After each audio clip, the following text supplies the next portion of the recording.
he effectively implemented tariffs. With the world in turmoil, who has faith in Donald Trump? Angelic reinforcement, angelic reinforcement. Pika, hata, anda, ata. Well, other than her. Dogs? Not dogs. Trump hates dogs. They're eating the dogs. And it's mutual. And it's not the markets or business leaders. And it's time that Congress restores its authorities here. It's not Americans. Fat Donnie's approval rating is in the 30s. That's low. How low is it? Chlamydia has a 41% approval rating. What the hell did you just say? Nah, Trump's success is directly related to one thing and one thing only. Fox News. Trump is so unique, here's why. He's handsome. But unlike Trump's butt boy, Jessica Tarlov has shown her spit, standing up to these sycophantic lapdogs with the righteousness and urgency required. Trump even admitted that it wasn't the art of the deal or be cool. He said he was watching the bond market. And that's what decided this. He had to cave. I think CNBC's Steve Leisman, he said he didn't just flinch, he ducked.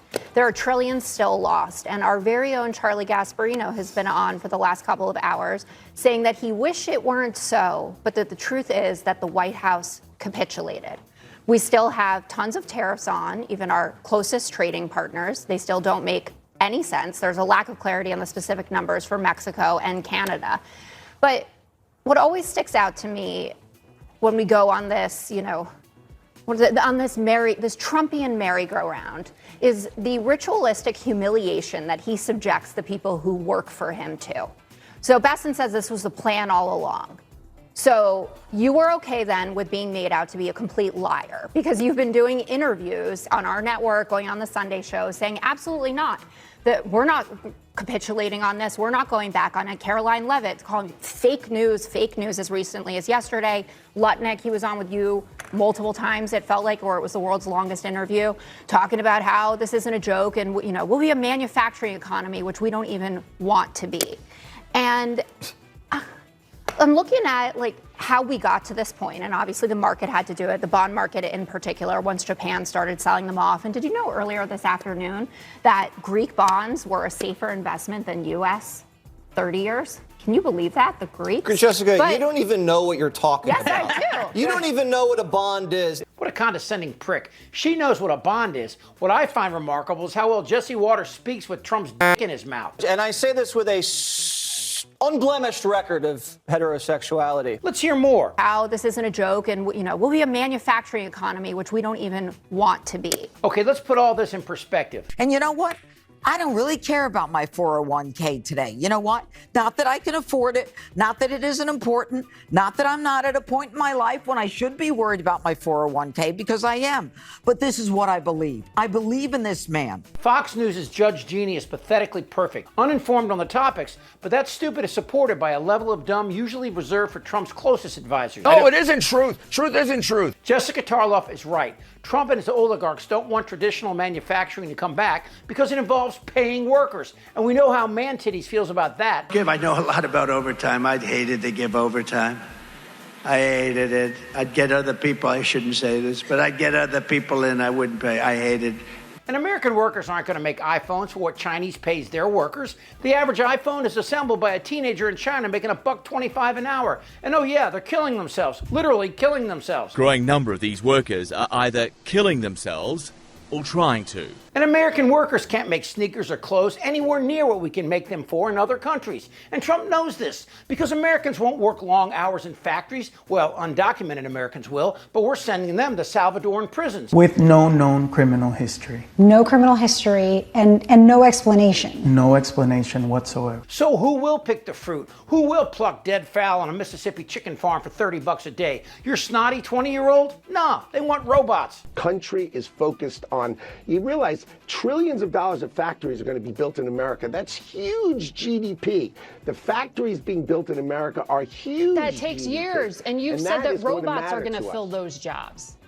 So those aren't union it's really automated jobs. It's automated factories. And here's the crux of Trump's bullshit. Tiny Fingers said he'll bring back trillions of dollars and jobs to the U.S. by putting tariffs in place on countries who sell here in the U.S., thus making it impossible for these multinational companies to sell here. Okay, do you know who the largest private employer of Americans is? Walmart. And where do they buy their shit? China. Do you know who the overall largest employer is? The federal government. And do you know where these people live? Red states. And who's firing them? Doge. So when Trump paused these tariffs for 90 days, he acknowledged what we all knew was a lie. A, these tariffs will cause rampant inflation and unemployment, and B, these companies aren't coming back because they were never here. We are not a manufacturing country anymore. Okay, you don't even know what you're talking about. Yes, I do. You don't even know what a bond is. But see that condescending question about bonds?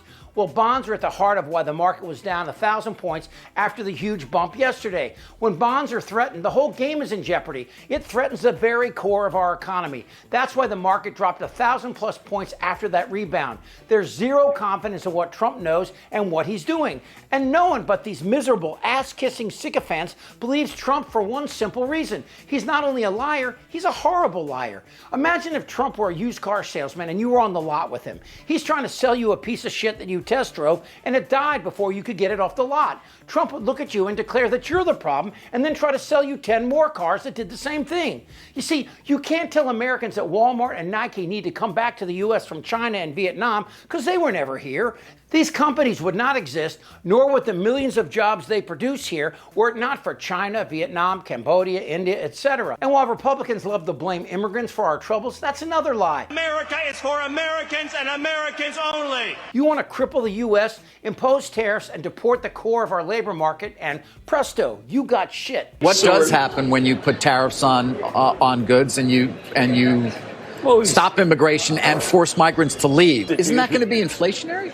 Of course. Of course. Is it a one-time, though, and then you sort of even out? I don't know. I mean, when you see tariffs like that, obviously you think about 1929. I show that clip a lot because it's basic Econ 101. And the reason why we have so many immigrants from Central America here is because Republicans installed U.S. business-friendly dictators in Honduras, El Salvador, Nicaragua, Guatemala. People came to the U.S. to escape the nightmare we had created. Today is no ordinary day, because today is the day the U.S. economy begins to collapse, and it'll happen sooner than anyone knows. That's not to say an economic collapse happened out of nowhere. There are warning signs all around, and many economists have been trying to tell people for a long time. Inflation has likely been high for a long time, bordering on hyperinflation. When money has less value, the price of goods and services goes up too, and as salaries rarely rise with them, it becomes harder and harder to afford even basic goods. The economy might have been slowing down in growth as well, with many people on unemployment. The combination of these two factors leads to a condition called stagflation. This puts the government in an unfortunate bind, as the methods needed to lower inflation might lead to higher unemployment. It's a bad state of affairs, but the dam is about to burst. Yes, the U.S. is in trouble, but it's a self-inflicted wound. And yes, it's easy to blame Trump, but he's simply the tumor of the underlying cancer. And what's the cause of that cancer? There are moments where you just can't believe this is happening in our country. Bingo. Goddamn right. Are your leaders incompetent, unqualified people compromising national security? Yes, yes, yes. Terrorizing our communities. Elon! They're eating the dogs. They had what? Bloated and fat and disgusting. I like that. We're a nation that speaks English. Look, if something like that thing start goggling. I don't want to talk about this stuff. Am I wrong? Yes. Tick-tock. You're in a lot of trouble, Donnie. I think he's crazy. I'm Chip Franklin.